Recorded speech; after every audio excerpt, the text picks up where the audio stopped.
Well, as we said, the G7 pushing for global socialism, global oil price controls, supposedly to fix energy. But here to show us a way out of this mess, state of Washington, Congresswoman Cathy McMorris Rodgers, old friend. Cathy, thank you for this.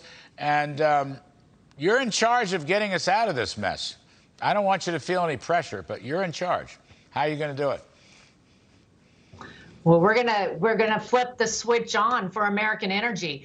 After the Republicans win the majority in November, we're going to be very aggressive in embracing, unleashing American energy. I've introduced legislation with my colleague Bruce Westerman, who heads up the Resources Committee for the Republicans, and it's the American Energy Independence from Russia Act, and it would immediately say yes to exporting LNG to our allies around the world. Europe is desperate for natural gas. We have lots of natural gas. It would restart the oil and gas leasing on federal lands and waters here in the United States of America, immediately approve the Keystone XL pipeline. It would actually require the president to submit an energy security plan, because we know that energy security is the foundation for national security, and it would restock our strategic petroleum reserve. You know, these are the policies that would unleash American energy, that would flip the switch, and it would bring down gas prices here in the United States, help hardworking American families, but also our allies around the world that are desperate for American leadership. You know, look, all good, sounds good. I know you, and you're going to do it right.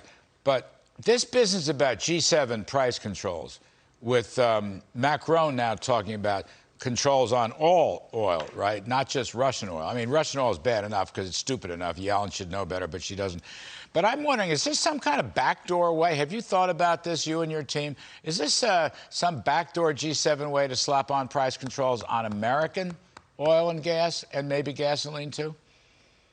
Well, we know that price controls don't work. This is socialist price controls.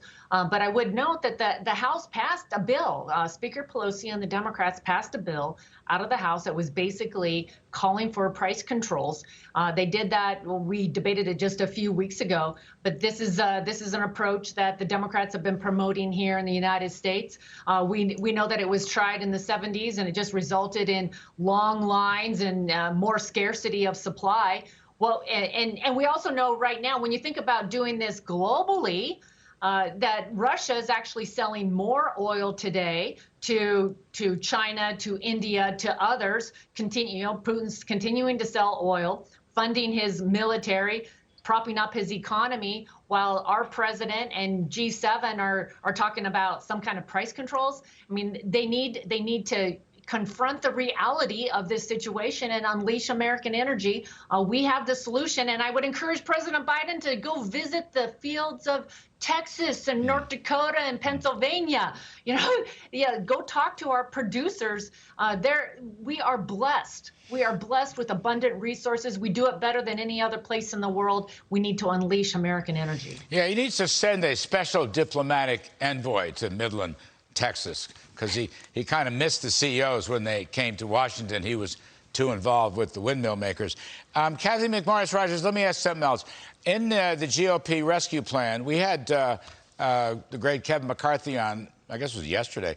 Anyway, can there be a special emphasis, or just a, important market emphasis on refineries? I mean, we need more refineries if we're going to get gasoline prices down.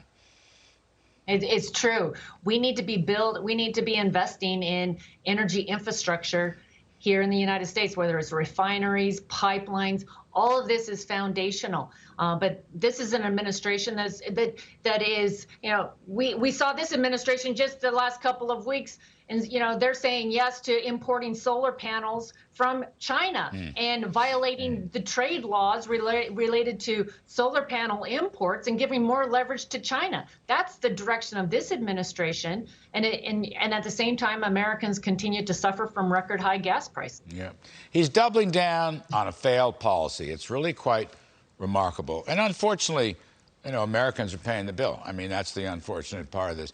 Anyway, you have a great sounding plan. Cathy McMorris Rodgers, thank you very much for your time. Great to see you. Always good to see you. Thanks. All right.